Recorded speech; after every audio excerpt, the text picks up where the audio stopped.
Break के बाद स्वागत है आपका। बजट पर बहस के इस कार्यक्रम में हम चर्चा कर रहे हैं अभी पेश होने वाले मध्य प्रदेश के बजट की, जो अंतरिम बजट पेश होने वाला है। हमारे साथ जो मेहमान जुड़े हुए हैं उनसे आपका एक बार परिचय करा दें। तो वही मेहमान हैं हमारे साथ राजकुमार उपाध्याय जी, कांग्रेस प्रवक्ता, डॉक्टर प्रेम व्यास, प्रवक्ता बीजेपी, डॉक्टर आलोक सोती, राजनीतिक विश्लेषक विनोद मिश्रा जी, वरिष्ठ पत्रकार रौनक खंडेलवाल जी, अर्थशास्त्र के जानकार। सभी मेहमानों का एक बार फिर स्वागत है हमारे इस कार्यक्रम में। चर्चा हम कर रहे थे, बातचीत कर रहे थे, लेकिन कुछ व्यवधान, तकनीकी खराबी के कारण चर्चा में व्यवधान आया है, लेकिन हम अब चर्चा को जारी रखेंगे। बात मध्य प्रदेश के बजट की हो रही थी और ये भी बजट की बात हो रही थी कि राजकुमार उपाध्याय जी अपना पक्ष रख रहे थे। क्या था वो पक्ष इस बजट पर आपका? जी देवेंद्र जी, ये जो लेखा अनुदान 4 माह के लिए संभवतः हो रहा है जी, इसमें निश्चित रूप से कोई नई बजट में नई योजनाएं रखने का तो मुझे लगता है कोई प्रावधान शायद उन्होंने रखा ही नहीं होगा। लेकिन केंद्र सरकार की जो योजनाएं हैं उनको जरूर वो इसमें निरंतर लागू रखेंगे। जबकि हमको जो भी अंतरिम बजट है, अगर 4 माह के लिए भी है, 6 माह के लिए है, तो इसे चुनावों को देखते हुए ना रखना चाहिए। इसमें आपको शिक्षा, स्वास्थ्य, रोजगार के लिए विशेष रूप से घोषणाएं हो जाए इसमें कि आप इतने दिनों में किस प्रकार से किन योजनाओं को अमली जामा, जो आप 18 सालों में नहीं कर पाए हैं, उन व्यापारियों के लिए, नौजवान बेरोजगार हैं उनके लिए, किसानों के लिए, उसके बाद आदिवासी अनुसूचित भाइयों के लिए, बहनों के लिए, इन सभी वर्गों के लिए समान रूप से कर्मचारियों के लिए क्या आप योजनाएं इस लेखानुदान में रखेंगे? यह बड़ी विचारणीय एक प्रश्न है कि वो किस प्रकार इस 4 माह के बजट को भी कैसा प्रस्तुत करेंगे, कि चुनावी करेंगे या जनता हितैषी करेंगे, यह देखने लायक। तो पुनः हम रुख करेंगे बीजेपी प्रवक्ता के पास कि चुनावी रहेगा या फिर प्रदेश को आर्थिक प्रगति, यानी कि 4 माह में कुछ और प्रगति कराने पर विशेष फोकस होगा। देखिए देवेंद्र जी, जब केंद्र के द्वारा बजट प्रसारित हुआ था, और मैं अभी जैसा रौनक जी ने कहा था, मैं बिल्कुल उसके इतर बात करना चाहूंगा। उस समय कहा गया था कि हमारा बजट पॉपुलरिज्म के लिए नहीं है, हमारा बजट मैक्रो मैनेजमेंट के लिए। और पूर्व से अगर उद्योग की बात की गई थी तो मैं आपका ध्यान केंद्रित करना चाहूंगा, 2003 में उद्योग नीति 0 दर पे पहुंच गई थी और आज 22 से 23% के साथ में स्टार्टअप्स की संख्या, अगर मध्य प्रदेश लगभग 3000 स्टार्टअप्स खुले हैं। ईपीएफओ का डाटा अगर मैं कोट करूंगा तो लगभग 56% युवा 18 से लेकर 25 वर्ष की उम्र तक वह उसमें नए जुड़े हैं। अगर संपूर्ण भारत की मैं बात करूंगा तो पहले 11 करोड़ हुआ करते थे, अभी 27 करोड़ है, मतलब 16 करोड़ अतिरिक्त जुड़े हैं और उसमें सभी लोग हैं। सड़क पर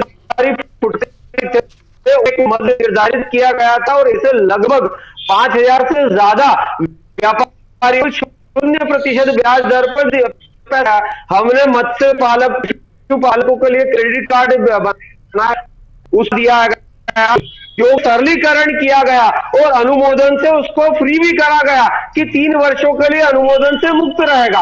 अगर कृषकों की बात करेंगे तो 5000 मेगावाट बिजली लगभग 51,000 में मिलती थी, उसको 3250 के आसपास पहुंचाया गया और उसमें भी अनुसूचित और पिछड़ा वर्ग के लिए अलग से चीजें रखी गई है। तो निश्चित रूप से हमने सभी सेक्टर्स का ध्यान रखा है और अभी जो उसका प्रतिसार मिला था, लगभग 2.5 करोड़ लोग मध्य प्रदेश से बहुआयामी गरीबी से मुक्त हुए।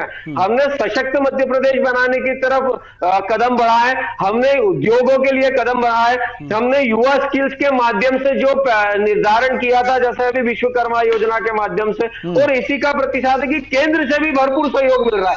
6500 करोड़ रुपए केंद्र से अतिरिक्त मध्य प्रदेश को मिल रहे हैं। तो पूर्व की योजनाएं जो चल रही थी वहां कहीं पर भी किसी भी तरह का मद में जैसा कोई अविलंब ना हो और पूर्ण रूप से सुचारू रूप से इंफ्रास्ट्रक्चर में डेवलपमेंट का कार्य भी चलता रहे। सांस्कृतिक राष्ट्रवाद की हमने बात करी थी, उसको और अग्रसर हो।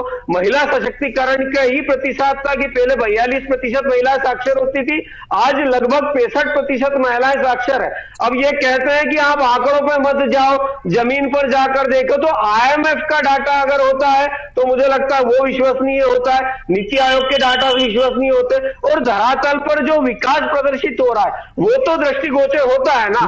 धरातल पर आकर जब विकास कार्य किए जाते हैं तभी समुचित रूप से उसका जो प्रभाव आता है वो सभी चीजों पे आता है। अगर हम GDP की बात करेंगे तो 12% की वृद्धि हुई है पिछले वर्ष, लगभग 3 लाख करोड़ पहुंचाया गया है, 12% की वृद्धि हुई है।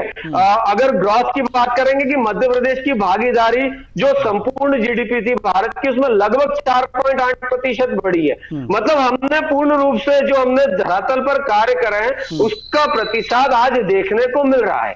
चलिए ठीक है। रौनक खंडेलवाल जी, हम आपके पास आना चाहेंगे। एक उम्मीद और जताई जा रही है कि PM Shri college of excellence के लिए 460 करोड़ रुपए का प्रावधान होने की उम्मीद जताई जा रही है। ये योजना ही समझना चाहेंगे।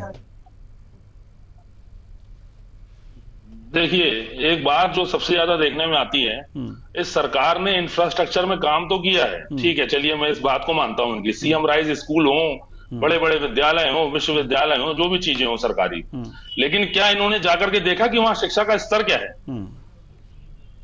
आपने बड़े अस्पताल तो बनाए, लेकिन आपने क्या वहां जाकर के देखा कि स्वास्थ्य सुविधाएं क्या हैं? आप मुझसे बात कर रहे हैं सरकार ने जो व्यापारियों के लिए योजनाएं चालू की, क्या आपको पता है तो 2003 के बाद से, जब से भारतीय जनता पार्टी की सरकार बनी है, उसके बाद से आज तक कितनी सारी योजनाएं बंद हो गई हैं सब्सिडाइज्ड? क्या आपको पता है आपकी मुख्यमंत्री युवा उद्यमी योजना बंद हो चुकी है? आपको मालूम है भाई साहब? आप एक बार जाकर के पता करिए। आज की डेट में अमृत योजना आपकी चल रही है, कुल 3% सब्सिडी मिल रही है। किसी भी व्यापार, कोई भी स्टार्टअप जिसको अपना नया बिजनेस चालू करना है, वो लोन नहीं लेने की स्थिति में आज। आपकी सारी योजनाएं बंद हो चुकी हैं। एक्सटेंशन का प्रावधान था आपका व्यापार में, वो आपका बंद हो चुका है।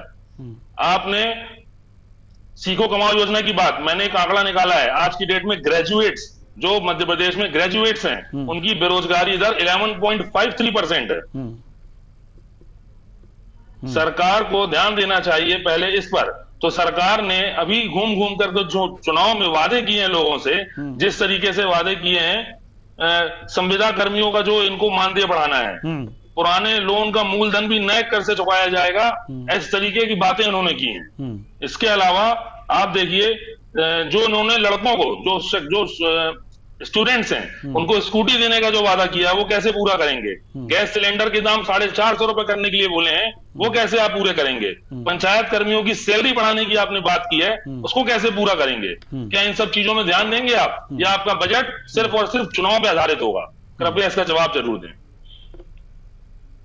चलिए, एक बार फिर डॉक्टर आलोक सोती, हम आपके पास तो आना चाह रहे थे, लेकिन अब जवाब लेना जरूरी हो गया है डॉक्टर प्रेम व्यास जी से।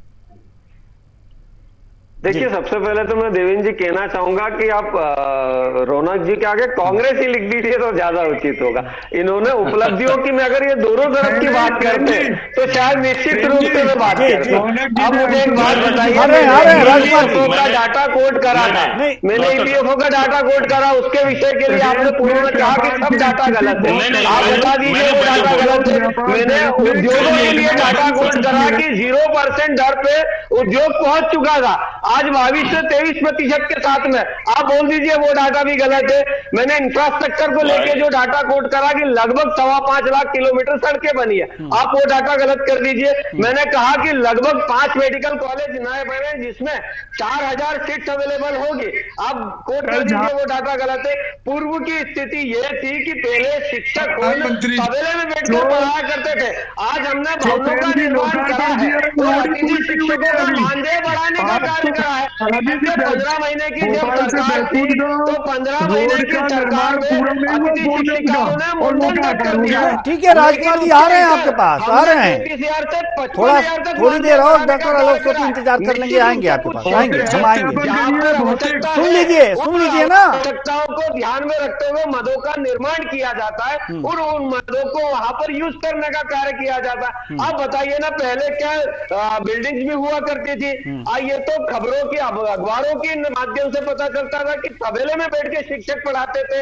उस स्थिति से निकलकर आज शिक्षा की स्थिति में सुधार हुआ है। मैं इंदौर की बात करूंगा तो मात्र एक अस्पताल हुआ करता था इंदौर में, और कोविड काल में सेकंड हॉस्पिटल का निर्माण हुआ है होलकर शासन के बाद में, तो वो इंदौर में हुआ है। और उसमें पूरे कोविड काल के दौरान ट्रीटमेंट, लोगों की जान बचाने का कार्य किया है। इस समय सामुदायिक केंद्रों का निर्माण हुआ था, जहां पर चिकित्सा के लिए बहुत सारे ऐसे छोटी छोटी यूनिट थी जो जांच के लिए बड़े अस्पतालों में जाना पड़ता था।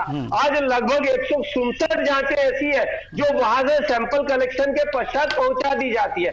मात्र शिशु मृत्यु दर में ये आयोग का डाटा है, आप जाके कोट कर लीजिए, कमी आई है, वो उसी का प्रतिशत है। मैंने शिक्षा के क्षेत्र को कोट करा कि लगभग पहले 45% महिलाएं शिक्षित होती थी, आज 65% है। दूसरा, फास्ट ट्रैक कोर्ट के निर्माण किए गए हैं कि ताकि भी तरह का अपराध हो तो फास्ट ट्रैक कोर्ट में केसेस चलाकर निराकरण हो। इसे लगभग 57 से 58 केसेस है जिनमें मृत्यु दंड की सजा तय की जा चुकी है।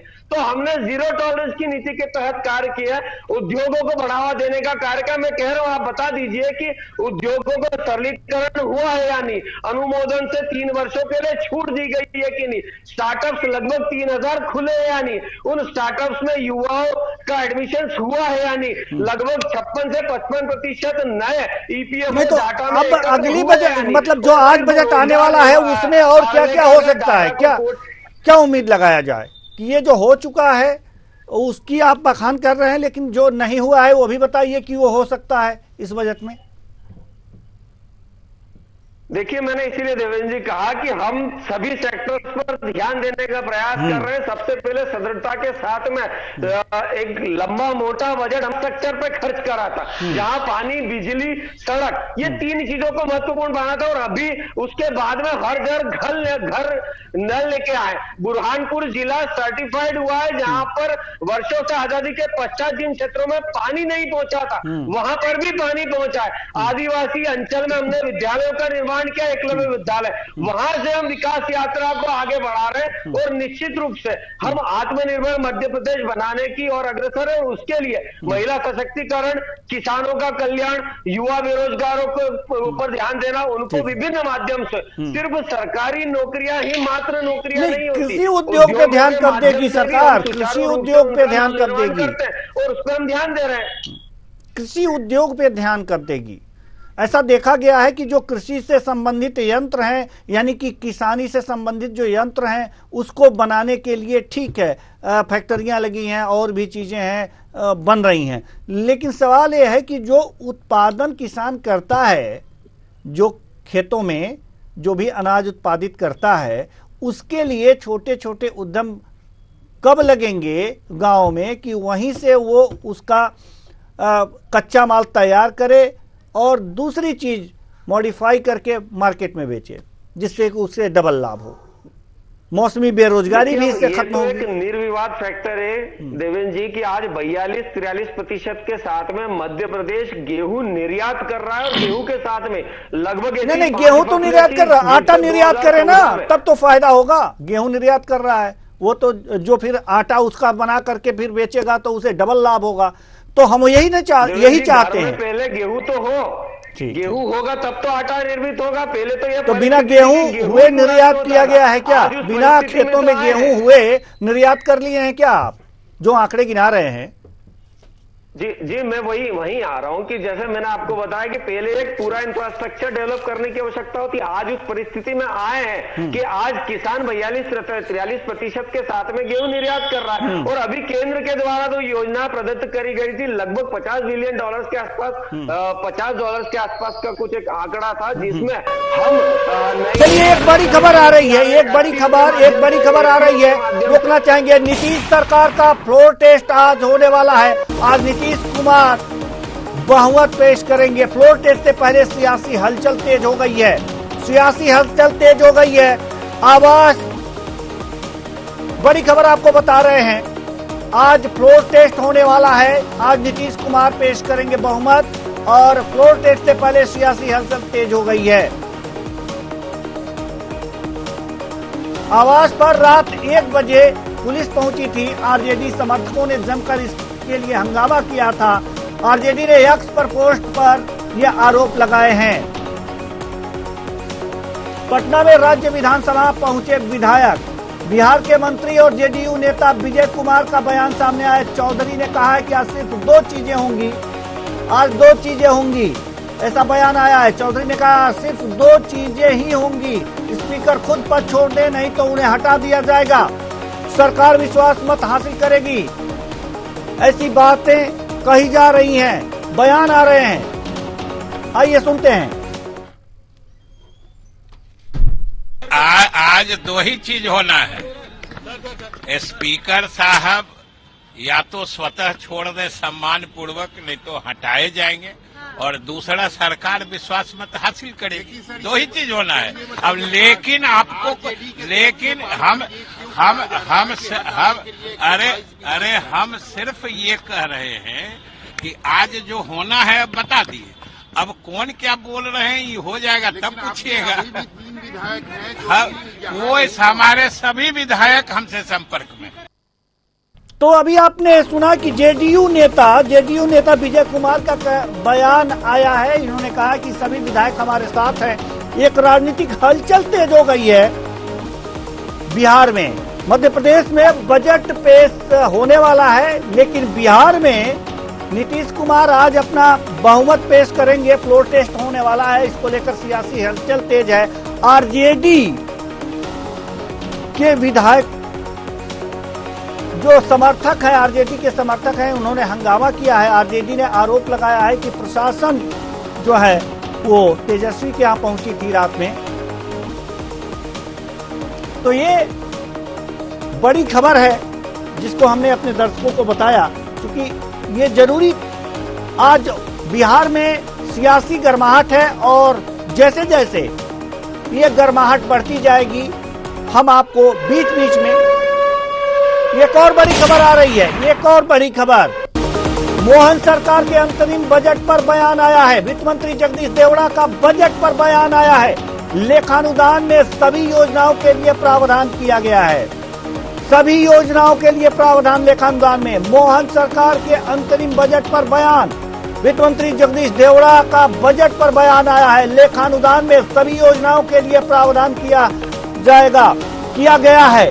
ये 4 महीने तक सभी योजनाएं चलती रहेंगी, यानी किसी भी योजना को बंद नहीं किया गया। इसके लिए लेखानुदान लाया जा रहा है। सभी योजनाएं यथावत चलती रहेंगी, कोई नई योजना नहीं आ रही है। मोदी की गारंटी पूरी होगी। कांग्रेस नेताओं को इनकम टैक्स के नोटिस का मामला, नोटिस की जानकारी से वित्त मंत्री ने बड़ी खबर आपको बता रहे हैं। आइए सुनते हैं क्या कुछ कहा है जगदीश देवड़ा।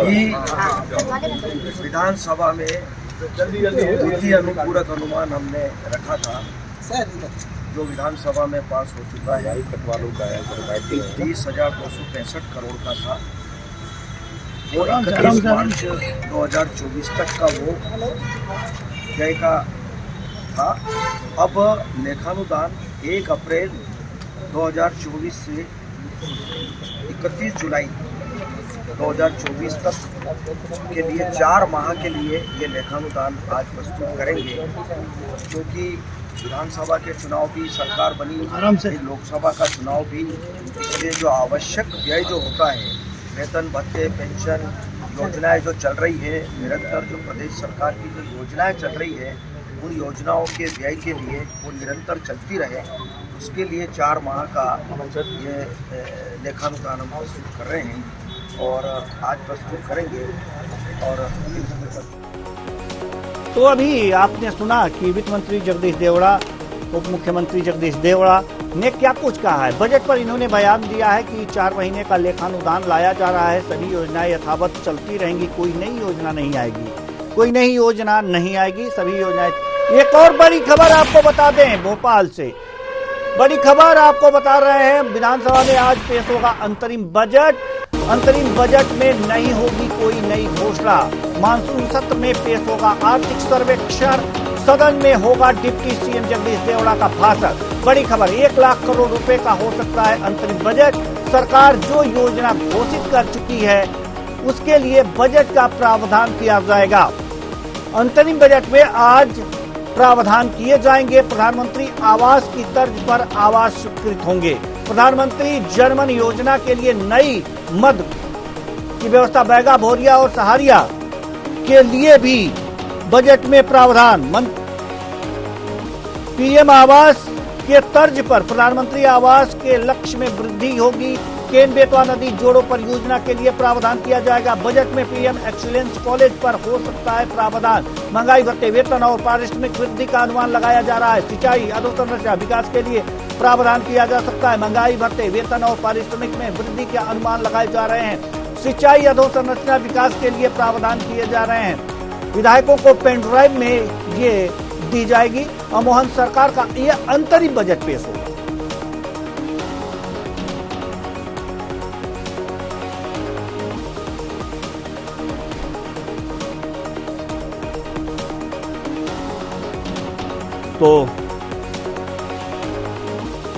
तो जगदीश देवड़ा का बयान आया है। मोहन सरकार आज जो है अपना बजट पेश करेगी। 4 महीने के लिए लेखानुदान ये आया है। 4 महीने तक सभी योजनाएं चलती रहेंगी, किसी पे ब्रेक नहीं लगेगा। जो घोषित की गई है योजनाएं उनके लिए भी बजट में प्रावधान किया जाएगा। मोदी की गारंटी पूरी हो रही है। कांग्रेस कुछ भी कहे, कांग्रेस नेताओं को इनकम टैक्स की नोटिस का कोई जानकारी सरकार को नहीं है, ऐसी बातें सामने आ रही हैं।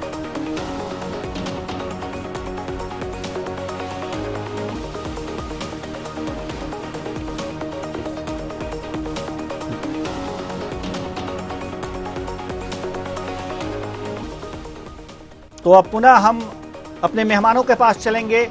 कैसा होगा बजट, कैसी उम्मीदें हैं लोगों की, इस पर हम चर्चा कर रहे थे और हमारे मेहमान हमारे साथ बने हुए हैं। एक बार फिर मेहमानों का हम परिचय करा दें। राजकुमार उपाध्याय जी, कांग्रेस प्रवक्ता डॉक्टर प्रेम व्यास, बीजेपी प्रवक्ता डॉक्टर आलोक सोती, राजनीतिक विश्लेषक विनोद मिश्रा जी, वरिष्ठ पत्रकार, और रौनक खंडेलवाल, अर्थशास्त्र के जानकार यानी कि आर्थिक मामलों के जानकार।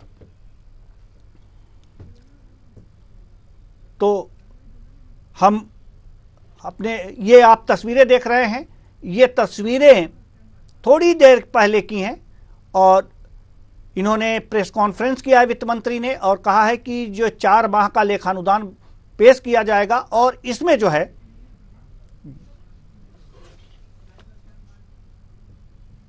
तो हमारे साथ बीजेपी के मेहमान इस समय मौजूद नहीं है। राजकुमार उपाध्याय जी, आप कुछ कहना चाह रहे थे। डॉक्टर प्रेम व्यास जब कुछ कह रहे थे तो मैं चाहूंगा कि अपनी बातें आप पूरी करें।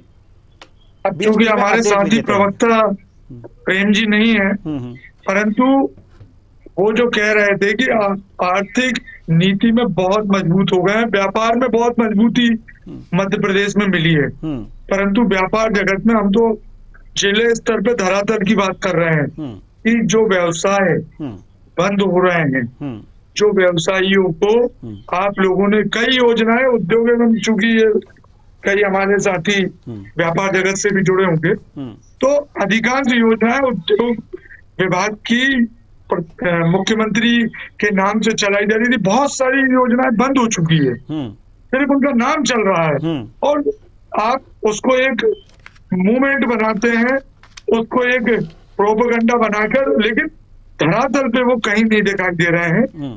आंकड़ों की बात करें तो इतनी व्यापारिक समिट हो चुकी है शिवराज जी कार्यकाल में, परंतु कितने उद्योग बाहर से निवेश कर रहा है मध्य प्रदेश में?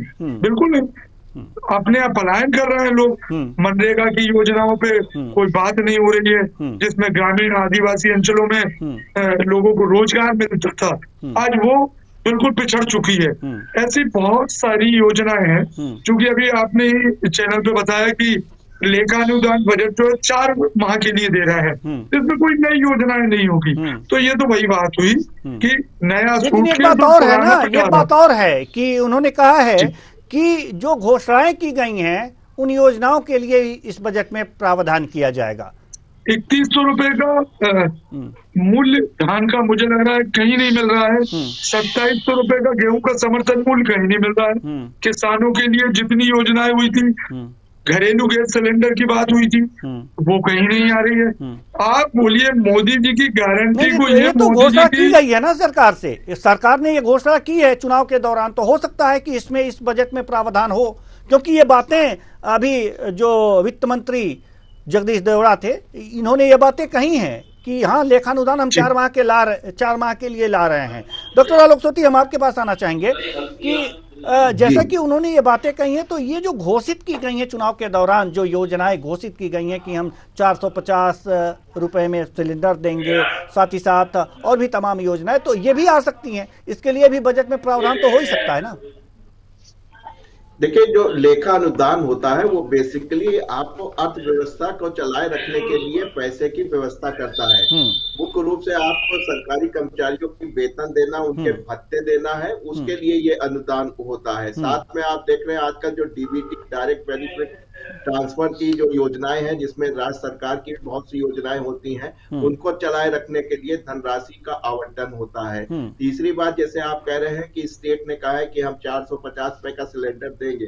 अगर मान लीजिए 900 रुपए का सिलेंडर आता है, तो 450 रुपए की जो सब्सिडी है वो स्टेट गवर्नमेंट अपने पास से देने को राजी है, तो लेखा अनुदान के अंदर उसकी भी व्यवस्था की गई होगी। तो जाहिर सी बात है, जो लेखा अनुदान है वो केवल जो है अर्थव्यवस्था यानी रुपयों की व्यवस्था की जाती है आगामी 4 महीने के लिए स्टेट को बनाए रखने और चलाने के लिए। और जैसा कि हम आपके दर्शकों को बता रहे थे कि जो बजट होता है वो एक बड़ी लंबी प्रक्रिया होती है। हर विभाग से जो है उनसे मांगा जाता है कि आपको कितना बजट चाहिए। वित्त मंत्रालय में उसका कंपाइलेशन होता है, उसके बाद देखा जाता है कितना इनको देना अनिवार्य है, उतना दिया जाता है। उसके बाद देखा जाता है कि क्या धनराशि आपको दी जा सकती है। कुल मिला के जैसा कि जुलाई में डॉक्टर मोहन सरकार कह रही है कि हम पूर्णकालीन बजट, तो ऐसे में जाहिर सी बात है उसको 3 से 4 महीने का डेटा कलेक्शन और उनका कंपाइलेशन करने के लिए उनको मौका देना चाहिए। यहाँ पे एक बात हम और कहना चाहेंगे, क्योंकि इस समय जो है इलेक्शन है, लोकसभा के इलेक्शन है, ऐसी स्थिति में आप देखेंगे कि बहुत से ऐसे जो अनुदान हैं, जैसा कि आपने देखा आदिवासियों के लिए उत्तर प्रदेश में सबसे ज्यादा आदिवासी लोग रहते हैं, उनके लिए जो है धन का प्रावधान किया जा रहा है। और एक शायद कोई नई योजना आदिवासी महिलाओं के पोषण के लिए लाई जा रही है, 1500 करोड़, 1500 रुपए प्रति माह की, उसके लिए भी हमें लगता है इसमें अनुदान की व्यवस्था की जाएगी। तो कुल मिला के लेट 80s में जो बीमारू यानी 4 स्टेट थे जो कि इकोनॉमिक रूप से पिछड़ गए थे, मध्य प्रदेश, उत्तर प्रदेश, बिहार, राजस्थान, तो इसमें देखा जाए तो कुल मिला के जो 3 स्टेट्स हैं वो काफी अच्छा कर गए हैं। केवल बिहार को अगर आप छोड़ दें, बाकी जो आप देख रहे हैं मध्य प्रदेश, उत्तर प्रदेश और राजस्थान, इन प्रदेशों ने काफी अच्छा इकोनॉमिक करा है। हाँ, कुछ अभिलाषाएं होती हैं, कुछ चीजें होती हैं जो कि कंट्रोल के आउट ऑफ कंट्रोल हो जाती हैं, उसको बनाए रखना मुश्किल होता है, लेकिन फिर भी कोशिश की है। इन 3 स्टेटों ने बहुत अच्छी परफॉर्मेंस करी है। और जो मूल व्यवस्थाएं थे, बिजली, पानी, सड़क, उस पे 30 साल के अंदर इन लोग ने कंट्रोल कर लिया है। अब शिक्षा और स्वास्थ्य, ये 2 चीजें हैं, इस पे काम होगा। और इसके बाद जब आती है तो वो व्यवसाय की आती है कि किस तरीके से 100% एम्प्लॉयमेंट क्रिएट किया जाए। उसके लिए भी आप देख रहे हैं जिस तरीके की पॉलिसी चल रही है, जैसा कि आज के विद्वानों की गोष्ठी में डिस्कशन भी चल रहा था कि एग्रीकल्चर का जो फूड प्रोसेसिंग यूनिट्स होती हैं, वो उनको जो है उसी इंडस्ट्रियल स्टेट्स को जो है एग्रीकल्चर स्टेट से ही आसपास लगाना चाहिए, ताकि वहां से जो एग्रीकल्चर प्रोडक्शन आ रहा है उसको फूड प्रोसेसिंग में की जाए और फिर उससे जो है आगे बढ़ाया जाए, जिससे कि आर्थिक स्थिति भी राज्य की हो और जो अनएम्प्लॉयमेंट है वो भी दूर हो, तो एम्प्लॉयमेंट सुधरेगी। तो हमें लगता है कि ये थोड़ा सा लॉन्ग प्रोसीजर है। आगे आने वाले 10 सालों में आप देखेंगे मध्य प्रदेश एक बार पुनः एक स्थिति में अच्छी स्थिति होगा। वहाँ के काफी लोग अच्छे हैं, मेहनत। हालांकि हमने देखा कि एरिया में क्षेत्र कम है और हमने ये भी देखा है वहाँ पे जो बंजर भूमि है वो उनके लिए एक बहुत बड़ा चैलेंज है, लेकिन सरकारें ठीक तरीके से काम करेंगी तो उसमें से भी सोना उगलेगी। जी राजकुमार उपाध्याय जी कुछ कहना चाह रहे हैं, इसके बाद हम रौनक खंडेलवाल जी के पास आना चाहेंगे। जी जल्दी से। नहीं समझ। आप बोल रहे हैं कि शिक्षा, स्वास्थ्य, रोजगार। शिक्षा में अभी भी कोई गुणवत्ता में सुधार नहीं है। रोजगार में मैं आपको बता ही चुका हूँ। स्वास्थ्य के लिए जिन अस्पतालों में पिछले कोरोना कालों में जो भुगते हैं, उसमें से हम भी पीड़ित रहे हैं उस परिवार में। तो कोरोना काल में जब हमें डॉक्टर नहीं अच्छे उपलब्ध हो पाए, ऑक्सीजन की दिक्कत गई, ऐसी बहुत सारी दिक्कतों का सामना करना पड़ा। और आज भी स्वास्थ्य सेवाएं बहुत खराब है मध्य प्रदेश में। इसका नजारा बीच बीच में सभी हमारे मीडिया साथियों के चैनलों पे आता है कि ग्रामीण क्षेत्र से लोगों को कभी हाथ ठेले पर मरीज ला रहे हैं, कभी झोले में टांग कर लेकर आ रहे हैं। तो ये स्वास्थ्य सेवाएं हैं। और जहां तक गरीबी की बात है तो हमारे प्रेमराज जी आ गए हैं। मैं बोलना चाहूंगा कि गरीबी रेखा से निकालने की बात करते हैं, लेकिन आज भी सबसे ज्यादा गरीबों को राशन दिया जा रहा है, उसमें अपात्र लोग लाभ ले रहे हैं। आप बताइए क्यों नहीं आप जांच कर पाते हैं? गरीबी रेखा के 85 करोड़ आप ही लोग बोलते हैं कि देश में इतने करोड़ लोगों को हम अनाज दे रहे हैं, तो ये गरीब नहीं है तो क्या है? अरे पूरा बंद करना बे। जी रौनक जी हम आपके पास आना चाहेंगे। रौनक जी सवाल यहाँ पर यह है कि अभी आपने वित्त मंत्री को सुना, मध्य प्रदेश के वित्त मंत्री ने क्या कुछ कहा कि 4 महीने का ये लेखानुदान आ रहा है, जो योजनाएं हैं वो चलती रहेंगी, उनके लिए बजट की व्यवस्था की गई है और घोषित जो हैं घोषणा की गई हैं उनका भी समावेश किया जाएगा। तो क्या लगता है आपको कि अगर जो 450 रुपये में सिलेंडर की व्यवस्था अगर जो इसमें कर दी जाए, साथ ही साथ और भी तमाम जो चीज़ें हैं घोषित की गई हैं, तो ये लोक लुभावन ही बजट कहा जाएगा या फिर इसे कहा जाए कि हाँ बस चलाने के लिए ही कर दिया गया?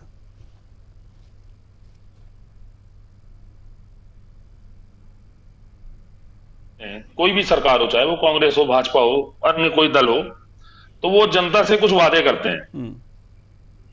जो वादे उन्होंने चुनाव के दौरान जनता से किए उसको पूरा करने का 100% जवाबदारी रूलिंग गवर्नमेंट की होती है। अगर आपने जनता से कहा घूमते हुए कि हम आपको 3000 रुपए तक लाडली बहना योजना में देंगे तो आपको देना चाहिए। आपने यदि कहा कि हम आपको 450 रुपए में गैस सिलेंडर उपलब्ध कराएंगे तो वो कराना चाहिए।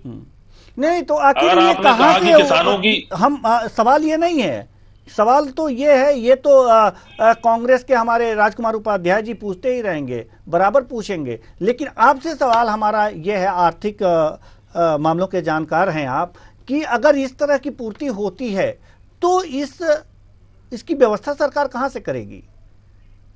हाँ, ये स्वाभाविक है, ये सोचने वाली बात है।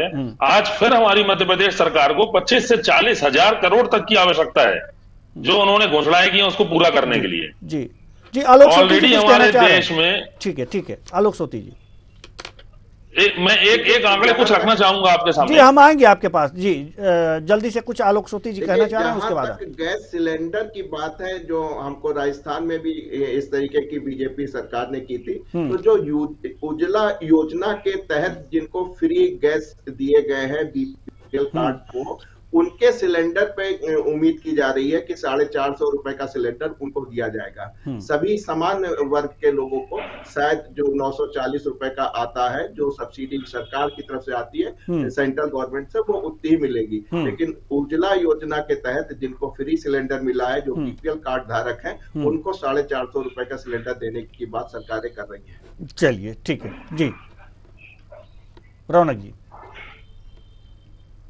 मैं कुछ आंकड़े पेश करना चाहूंगा। मुझे खुशी है देख करके कि श्री हमारे जो भाजपा के प्रवक्ता वो भी आ गए, कृपया सुनेंगे इन आंकड़ों को, इस पर जरूर ध्यान देंगे।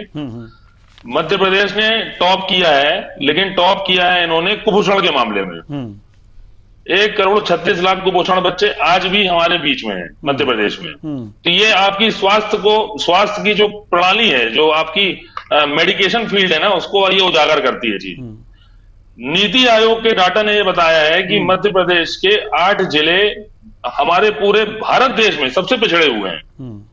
जिसमें कि सिंगरौली जिला तीसरे नंबर पे आता है, सबसे पिछड़ा जिला होने के मामले में।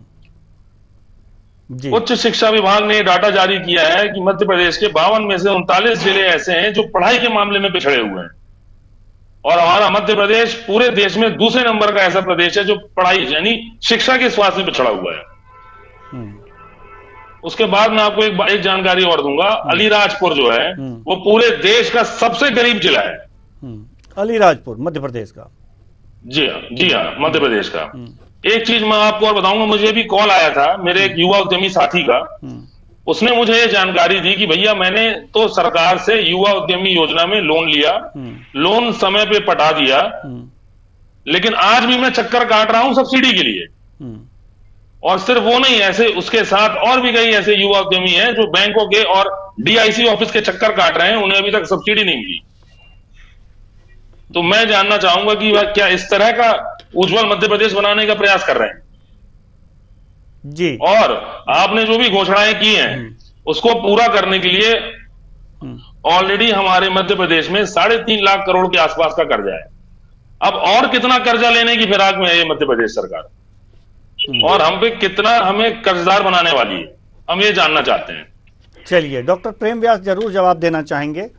देवेंद्र जी, मेरे एक प्रश्न का जवाब भी साथ में जोड़ लीजिएगा जी, कि आदरणीय प्रेम जी आ गए हैं। पहले ही समय की अधिकता हो चुकी है, 11:30 के बाद में दूसरा टाइम है। प्रेम जी से एक और सवाल का जवाब फिर से ले लीजिएगा कि क्या इस अंतरिम बजट में सारी मध्य प्रदेश की सरकार की संस्थाओं का वार्षिक बजट भी इसमें उनका जवाब प्रस्तुत करेंगे? बिल्कुल बिल्कुल, समय ओवर हो चुका है, लेकिन जवाब तो जरूरी है सर, जवाब तो दे ही दीजिए।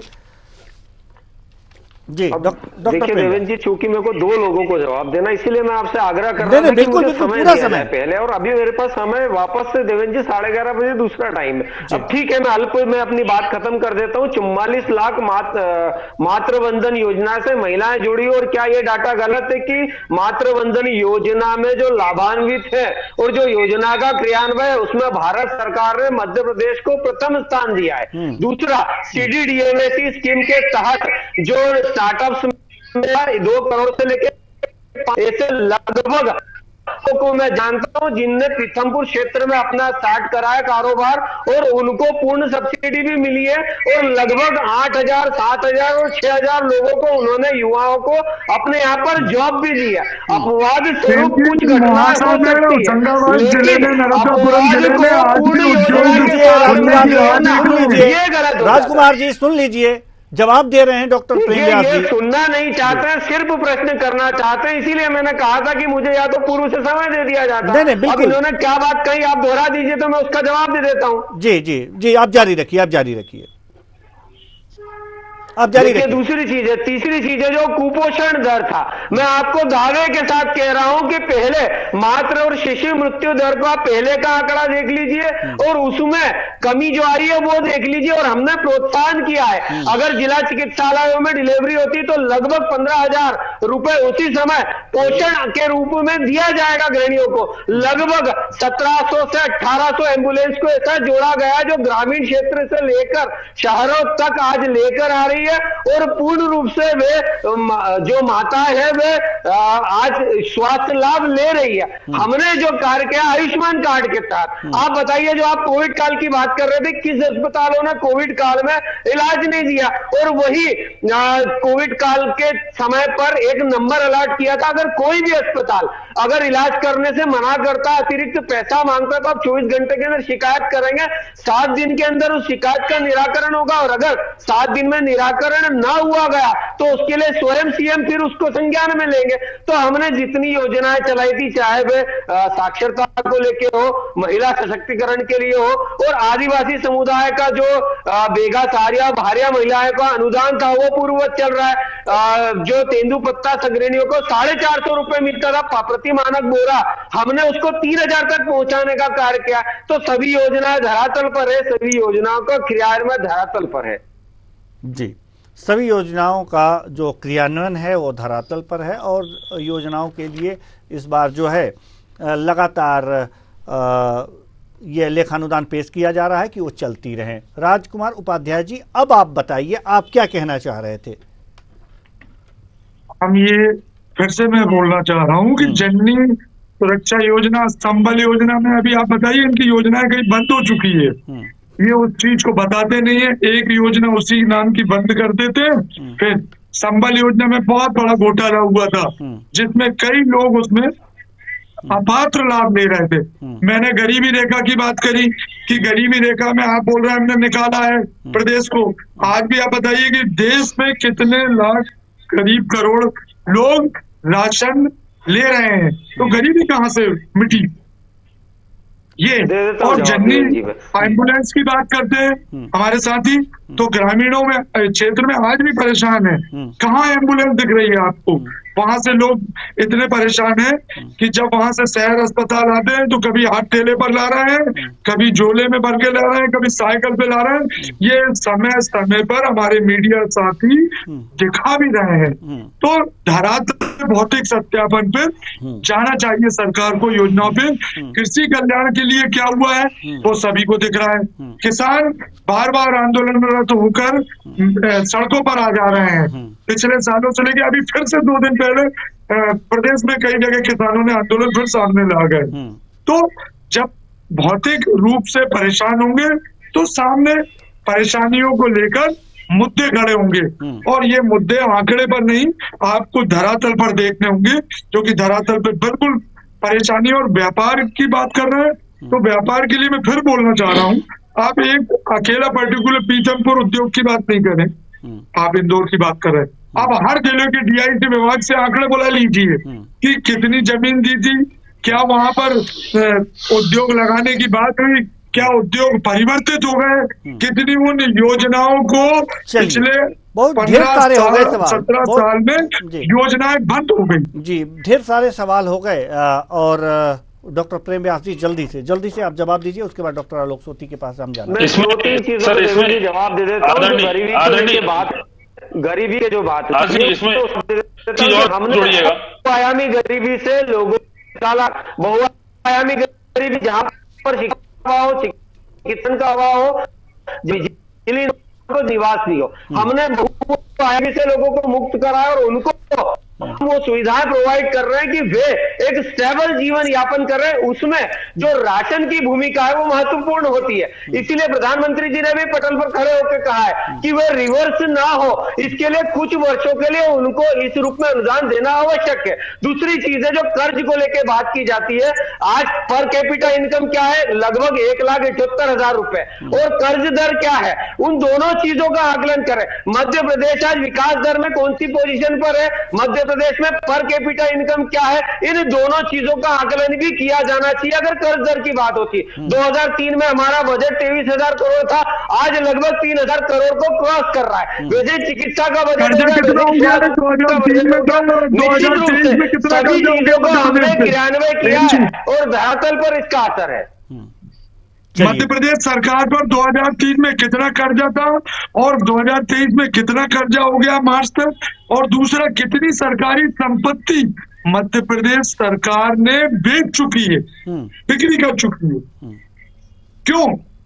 कौन सी सरकार? एक समय था जब वाइस नीलाम तक की कर दी गई थी, एक समय था जब विदेश आपने औद्योगिक नीति को तबाह कर दिया था, इसलिए इन्वेस्टर मध्य प्रदेश में नहीं आ रहे थे। आज आप बताइए IT सरकार में औद्योगिक क्षेत्र में कार्य हुए या नहीं हुए? सरकार में भारतीय जनता पार्टी है, 2003 से 2023 की बात कर रहा हूं मैं, कितना कर्जा हो गया है मध्य प्रदेश सरकार पर, कितना ले चुकी है?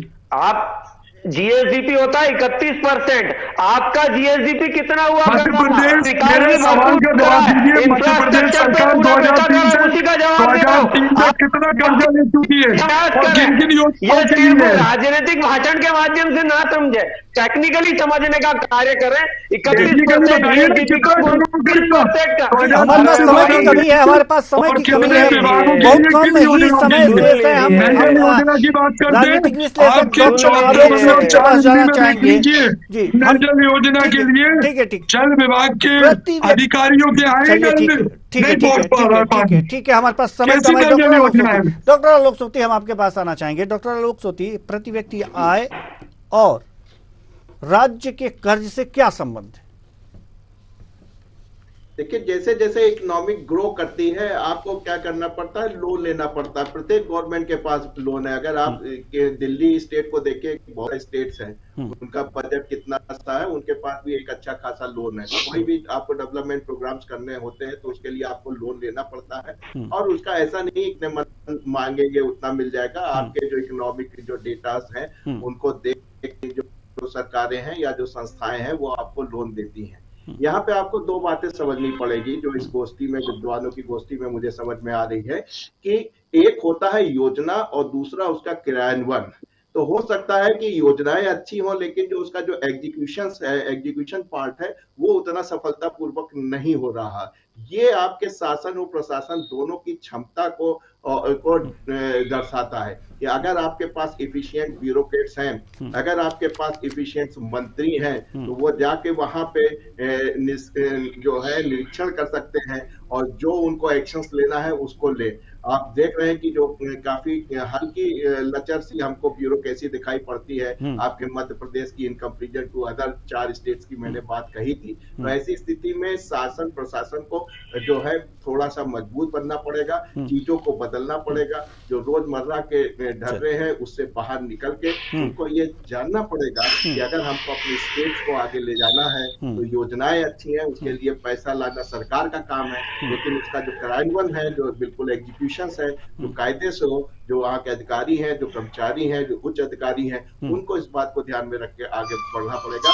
सभी लोग मिलकर जब आगे काम करेंगे तभी आपका प्रदेश जो है आगे जाएगा। और इस प्रदेश में बहुत क्षमताएं हैं, बहुत ज्यादा बड़ा है, आप बहुत कुछ कर सकते हैं। उम्मीद है कि आने वाले समय में शासन प्रशासन दोनों मिलकर काम करेंगे, तभी ये जो है अपने उच्चता के उच्चतम शिखर को मध्य प्रदेश चूमेगा।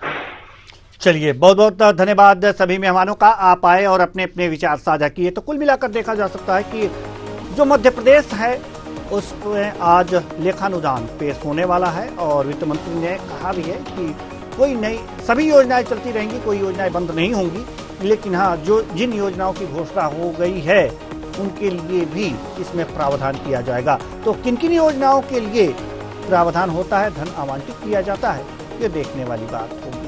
फिलहाल इस कार्यक्रम में इतना ही, मुझे दीजिए इजाजत, नमस्कार।